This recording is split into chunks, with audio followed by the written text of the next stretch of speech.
Дали Битола со тоа и државата ќе остане без земјоделско училиште? Дали се води сметка за тоа дека како зависно увозна држава ова дополнително ќе ја влоши состојбата, реагира Габриела Илиевска од граѓанската иницијатива Поинаку. Потенцира дека една од најлошите работи која може директно да ја влоши состојбата, особено во Пелагонискиот регион, е затварање на земјоделското училиште во Битола. Ако се случи затворање на училиштето, тоа дополнително ќе ја загрози државата и ќе го зголеми ризикот да станеме двојно повеќе зависни од увоз на земјоделски производи. Дополнително, ова училиште е целосно реновирано, исполнува совршени услови за настава, има нова спортска сала, што значи дека апсолутно е недозволиво да се донесе ваква одлука. Битола има градоначалник од ВМРО ДПМН со апсолутно мнозинство во Советот. Битола има 5 пратеници, од кои 4 се од власта, 3 од ВМРО ДПМН и 1 од ЗНАМ.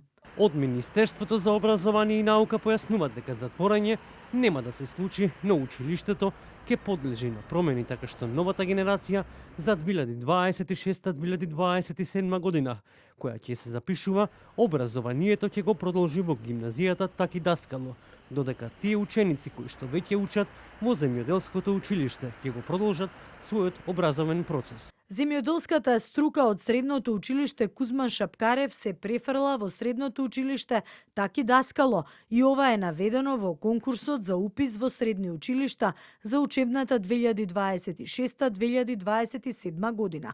Наставниците не го губат работното место, продолжуваат да им предаваат на запишаните ученици. Директорот на средното земјоделско училиште Кузман Шапкарев, Златко Крстевски, не одговори ниту на повиците, ниту на пораките, не одговори ниту градоначалникот Тони Коњановски. Инаку, средното земјоделско училиште во Битола има повеќе наставници отколку ученици.